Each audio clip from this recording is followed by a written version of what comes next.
Mahalagang paalala, ang lahat ng mga balitang aking inihahayag ay hindi sa akin mismo nanggaling. Ito ay galing sa mga source ng Aldab Nation sa iba't ibang social media platform. Ako ay tagapaghatid lamang at nagbibigay ng komento. Magandang araw mga Aldab Nation! May panibago na naman po akong update para sa inyong lahat.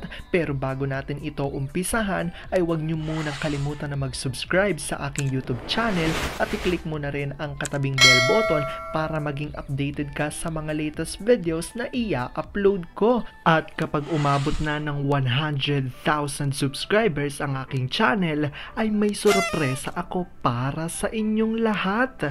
Alam kong excited na kayo, kaya naman ngayon, umpisahan na natin ang ating kwentuhan. Ang pag-uusapan natin ngayong araw na ito kung saan si Alden ay tila may masakit raw na pahayag tungkol kay Meng.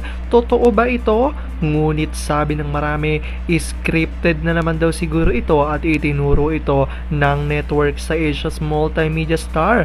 Ang tanong ng karamihan, nasaktan nga raw ba si Meng sa showbiz na naman na sagutan ni Alden? Ano nga ba ito? Gaano ito katotoo at may sapat nga bang ebidensya ang makakapagpatunay rito? Well, yan ho ang ating aalamin at pag-uusapan ngayong araw na ito, pero bago ho yan ay bibitinin ko muna kayo ng kaunting-kaunti lamang kung saan magbasa muna tayo ng mga nakakatuwang post ni My Name is Theo01 sa Twitter. Kaya naman wag na natin patagalin pa, at sabi niya sa kanyang tweet, isang lalagyan lang ng gamit ang palagyan mo sa mga dadali natin. Ayoko munang sumama pa. Masaya ka niyan, magseselos ka na naman. Hindi nga, sige na, samahan mo nga ako, ikaw nga tong siloso eh. Masakit nga ang ulo ko kagabi pa to. Hindi nga, masakit nga. Oo na, daan tayo sa hospital, wag na. Baby cute, ayaw ko veggies me. Ako, eat ako. Very good playmate, more. Galing mo naman playmate, pakis nga. Mimi, eat mo na yung egg at bacon mo. Ayaw ko nyan, kay playmate na lang akin na. Mimi, ano yon? Eat ako veggies. Wow, galing-galing mo rin nak. Kiss, me too. Yun bang nagtatawa ng kayo ng PA ng mister mo habang nasa set siya? Tapos ang saya nyo ata, anong meron? Wala, biruan lang. Comedian ba yan? Ano bang kailangan mo? Wala, magtawanan lang kayo. Sira ka talaga. Tara sa doktor, masahihin kita. Baka gusto mo siyang isama. Uuwi na ako. Masakit ulo ko, ma. Alam kong tuwan-tuwa ho kayo sa ating binasa, pero ngayon pag-uusapan na natin ang ating main topic.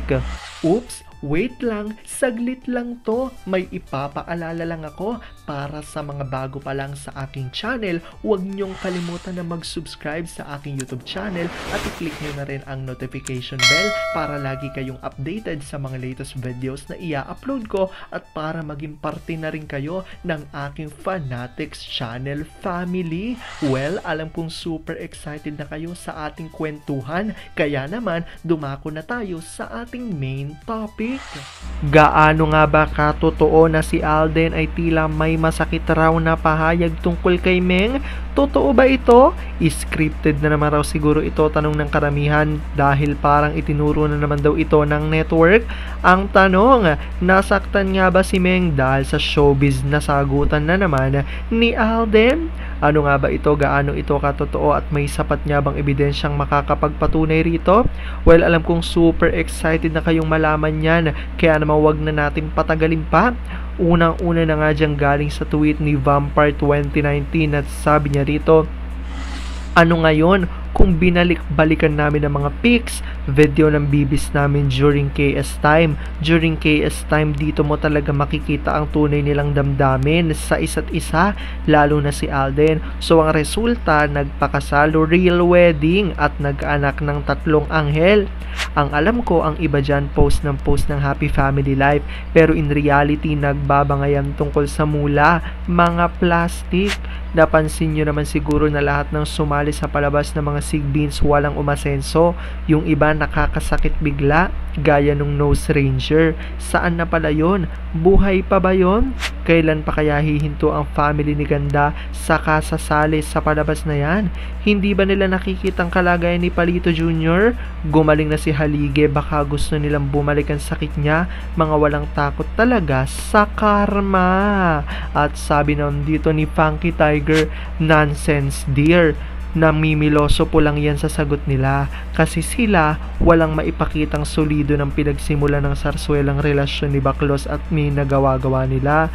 Sa kawalan ng matinong utak, ayun ang sarswelang nagawa nila, hindi makatotohanan sa tunay na buhay. Sabi naman ni Twin Flame Australia, nagiging user na rin kasi sila, feeling artista at kumikita rin sila sa ginagawang pagsali sa sarswela, kaya they enjoy what they are doing. Hindi, wala na sa isip ang mga pinaggagawa na masama sa kay NDMF. At eto nga ang tweet ni Miss Gemini at sabi niya nito, sad lang kasi may nabasa ako, sabi sa RW ni A, mas tumatak sa kanya yung LL niya ngayon, kaya nagko-comment yung fan niya, sorry na lang kayo MNK. True kaya ito? Nasakta ng very light kasi nga Aldab forever pa rin. At dahil dito itong reaksyon ni Mamila Kambal at sabi niya rito, first, it will never surpass Iam. Second, collab yan with Myriad, may investment si RJ at M dyan sa movie, needful promo especially with the status of Philippine movie. Third, Rem JM has 2 kids with CM na lumantad na, no romantic link off-cam, hayaan nating kumita. At sabi naman ni Funky Tiger, dapat masanay na cause he is always like that sa bagong project niya. Same nang sinasabi, masakit cause parang walang sinabi si Main as partner niya sa mga projects nila. Don't know kung utos sa kanya for promo. Isipin na lang na business. Dapat kumita, so let's bear with him. Alden Richards. At sabi naman ni Glow 574, ay nako, Deadma, kahit anong paingay niya, basta no to solo projects. Ewan ko yung quote talaga nila, measure sa dami ng fake news ni I doubt. POV ko, walang pakialamanan. At sabi naman dito ni Tina, masanay na tayo. Binabawalan at tinuturuan siya kasi may movie, pero may chard pa din ako. Sabi naman ni Chai, may bago pa ba? Every LL niyan, palaging ganyan naman sagot niya. Tapos never naman niyang ina-acknowledge na naging masaya siya sa team up nila ni M until now. Basta ang alam ko, every LL niya, iba daw at masaya daw siya. Ang liar lang, diba? Sabi naman ni Miss Gemini again, Aldab forever. Kaya lang naman ako nag-react kasi parang wala lang yung pinagdaanan nila ni M. Okay na ako, nasabi ko lang naman yung nasa loob ko, Aldab pa rin.